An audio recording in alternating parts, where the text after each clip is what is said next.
Hello, my name is Dane DiFebo and I'm the museum educator here at the National Civil War Museum in Harrisburg, Pennsylvania. I bring to you this See, Touch, and Feel video for June 2021, and June 10th of 2021 marks the 160th anniversary of the Battle of Big Bethel, Virginia, which was fought on the same date in 1861. Big Bethel was a small battle that was fought in the area of Virginia Peninsula near Newport News.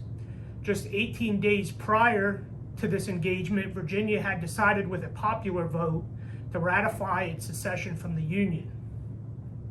Here's a little background about Big Bethel. Big Bethel was fought because of the efforts of Confederate Colonel John Bankhead Magruder to move down the Virginia Peninsula and prevent Union attacks on Richmond that could be launched from Fort Monroe.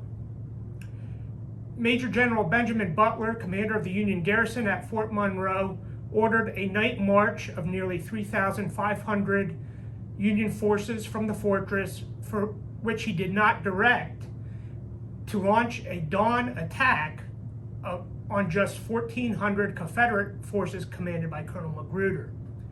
Colonel Magruder's forces at Big Bethel were considerably outnumbered, yet his infantry and artillery were well entrenched.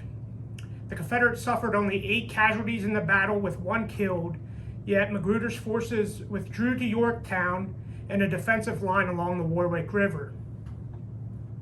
Magruder's Confederate forces had won a propaganda victory in this battle, in the sense that the local Union forces had no further attempts to advance up the Virginia Peninsula until General George McClellan's Peninsula Campaign of the spring of 1862.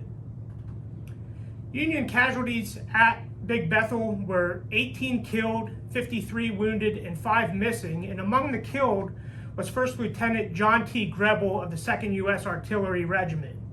Greble was a native of Philadelphia who was born on January 19, 1834. He graduated from the United States Military Academy, or West Point, in 1854. Greble holds the distinction of being the first graduate of West Point and first regular Army officer to be killed in the American Civil War. He was killed while leading a section of artillery at Big Bethel, and he went into the battle with a brass 12-pound artillery piece pulled by 4 white mules, and a 6-pound artillery piece pulled by hand by German-born members of the 7th New York Infantry. Greble set up his cannon near an orchard next to the Hampton-Yorktown Road to support the Union infantry assault on the Confederate position near Bethel Church.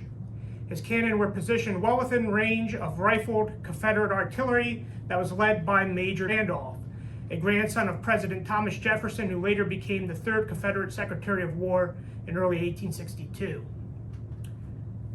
It has been determined through research that Major Randolph's final cannon shot of this battle struck Lieutenant Greble in the right temple, carrying away half of his head. The Union forces then retreated from their position on the battlefield after this occurred. Greble's remains were retrieved by Union forces and carried off the battlefield on a limber or artillery wagon. He was later buried in Philadelphia. This 7-pound, 13-ounce artillery shell is an engraved solid shot that is believed to have killed Lieutenant Greble and 2 other men. We know that this shell was recovered by Henry K. Gould, a private in the 29th Massachusetts Infantry Regiment, and was originally exhibited in the Danner Museum in Gettysburg. John Trout Greble became a bit of a martyr and war hero for the Union cause as a result of his death at Big Bethel. He was breveted to the ranks of captain, major, and lieutenant colonel on the day of his death. A fort built in the fall of 1861 and was located to defend Washington, D.C., was named after Lieutenant Greble, as well as a camp located near Harrisburg, Pennsylvania, was named after him. Lieutenant Greble had a 2-year-old son and a 10-month-old daughter at the time of his death.